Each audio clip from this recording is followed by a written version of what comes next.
Assalamualaikum warahmatullahi wabarakatuh. Ya, selamat sore semuanya. Kebetulan saat ini saya sedang merekam ini dalam kondisi sore hari ya. Pada video kali ini kita akan membahas tentang masalah pemrograman client server. Jadi ada satu program di mana digunakan di server dan juga di komputer client. Maksudnya adalah programnya cuma satu, tetapi bisa digunakan oleh beberapa pengguna sekaligus secara bersamaan. Nah, untuk pemrograman ini saya menggunakan untuk codingnya itu nanti menggunakan Microsoft Visual Studio 2008. Jika teman-teman ingin melihat menggunakan yang versi lebih tinggi 2010 dan seterusnya, silahkan dipersilahkan, tidak ada masalah. Kemudian untuk database-nya saya menggunakan MySQL Server. Ya, kenapa dipilih MySQL Server ini? Pertama dia adalah free lisensi, kemudian yang kedua ringan dan ukurannya kecil. Jadi lebih, kalaupun data kita nanti banyak, size-nya lebih kecil untuk digunakan dalam database-nya. Nah, saya menggunakan ada beberapa software pendukung ya. Yang pertama adalah MySQL 5.5, itu adalah MySQL servernya sendiri. Kemudian ada MySQL Connector.net. Jadi Connector.net ini adalah untuk menghubungkan antara Visual Studio-nya, dalam hal ini Visual Basic ya, Visual Basic.net 2008 dengan MySQL-nya, itu membutuhkan Connector.net. Kemudian MySQL Connector ODBC. ODBC nanti kita gunakan ketika kita akan membuat report, laporan menggunakan aplikasi yang ketiga, yaitu menggunakan contohnya Seagate Crystal Report. Ya, itu mungkin nanti akan di video berikutnya. Nah, seperti mungkin teman-teman ketahui bahwa MySQL ini kan tampilannya tekstual ya, maksudnya backgroundnya hitam dengan tulisan putih. Nah, supaya memudahkan kita membuat database-nya nanti, maka kita membutuhkan software versi GUI-nya, itu menggunakan namanya Navigate.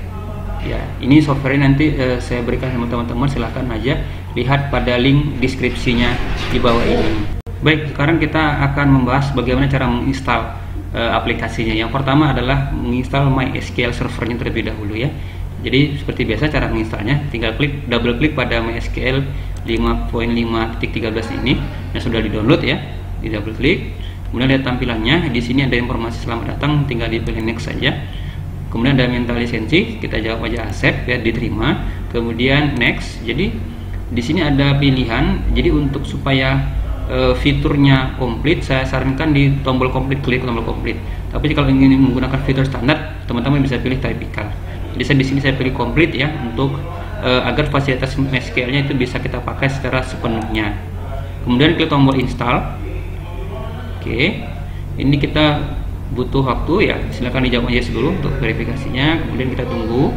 Ini ada butuh waktu untuk proses sampai dengan selesai. Baik, ini nanti muncul pilihan tampilan ya, jawab saja next.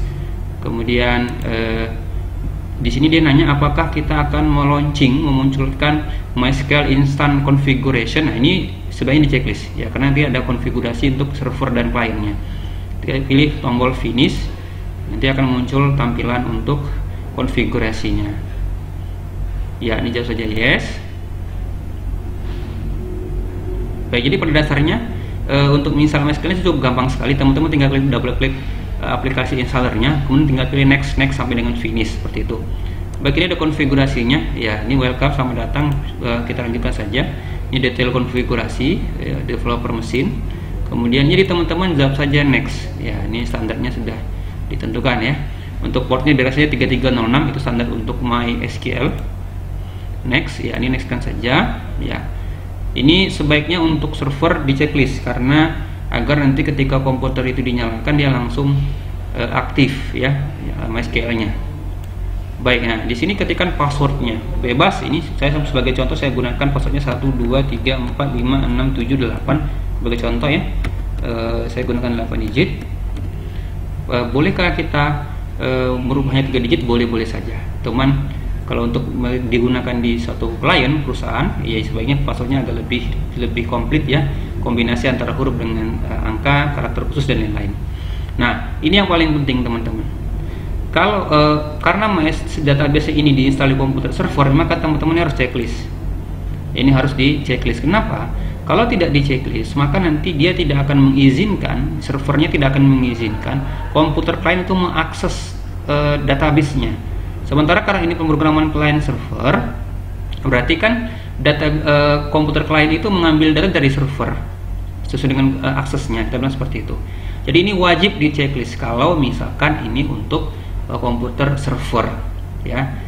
Tapi kalau untuk diinstal di komputer klien, mungkin untuk butuh service dari MySQL-nya, itu jangan di checklist. Tapi untuk komputer server ini wajib di checklist, ya. Tujuannya tadi agar komputer klien bisa mengakses data di server. Dijawab next, kemudian execute. Ya, ini kita tunggu sampai proses ini selesai. Baik, teman-teman begini, kalau ketika teman-teman pertama sekali menginstal aplikasi MySQL server ini semuanya akan terchecklist dengan umpan-umpan akan sempurna, berarti aman, tidak ada masalah. Saya kenapa di sini ada tanda silang? Ini karena tadi sebelumnya saya sudah pernah menginstal, jadi untuk membuat video ini saya hapus dulu MySQL servernya. Jadi dia mengatakan kira beginilah, sudah ada settingan dasar yang sudah diatur sebelumnya dan itu masih bisa dipakai. Jadi ketika diatur lagi dia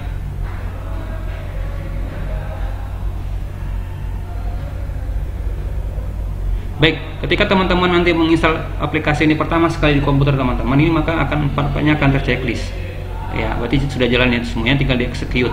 Ya, selesai. Tapi kenapa di sini ada tanda silang white error? Ini berarti ada beberapa kemungkinan. Yang pertama adalah ini karena saya sudah pernah menginstal sebelumnya MySQL di komputer saya ini, jadi dia seperti bentrok atau mengatakan bahwa ini sudah ada nih pengaturannya nih, sudah diatur sebelumnya, masih bisa dipakai, jadi dia bentrok seperti itu. Atau yang kedua, teman-teman pernah menginstal aplikasi MySQL dengan konsep yang lain, misalkan menggunakan web server.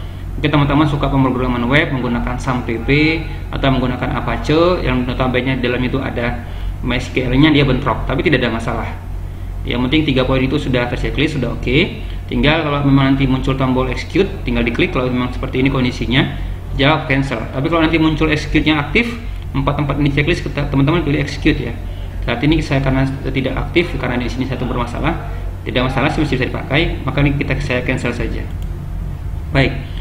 Yang kedua adalah menginstal aplikasi MySQL Connector Net. Ya, ini untuk menghubungkan antara MySQL dengan Visual Studio-nya. Baik.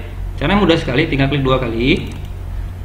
Ya, kemudian ini tinggal teman-teman jawab saja next ya. Kemudian di sini pilihannya boleh complete saja biar lebih sempurna. Kemudian pilih tombol install, ya ditunggu beberapa saat. Ya, ini kalau dia minta verifikasi jawab saja yes. Ditunggu sebentar, ini nanti sampai dengan finish. Baik, setelah kita menunggu beberapa saat, ya ini tinggal kita pilih tombol finish. Nah, kemudian untuk satu lagi, untuk audit konektor LDBC ini bisa nanti saja ketika kita membahas tentang masalah apa ya, membuat laporannya di case report. Nah, saat ini kita gunakan yang versi GUI untuk MySQL-nya dengan Navigate. Jadi sudah ada folder Navigate, tinggal dibuka. Kemudian di sini tinggal klik 2 kali, ini ada application ya, tinggal klik 2 kali untuk Navigate MySQL-nya. Kemudian kita tunggu sesaat sebentar, ini jawab saja yes. Konsep sama sih, tinggal kita teman-teman pilih jawabnya next, kemudian I accept agreement-nya next kan saja ya sampai dengan selesai. Kemudian ditunggu sebentar untuk prosesnya agar bisa sempurna selesai diinstal untuk aplikasi Navigate-nya. Jika sudah, klik tombol finish. Baik, ini untuk video pertama terkait dengan masalah instalasi aplikasi software yang dibutuhkan.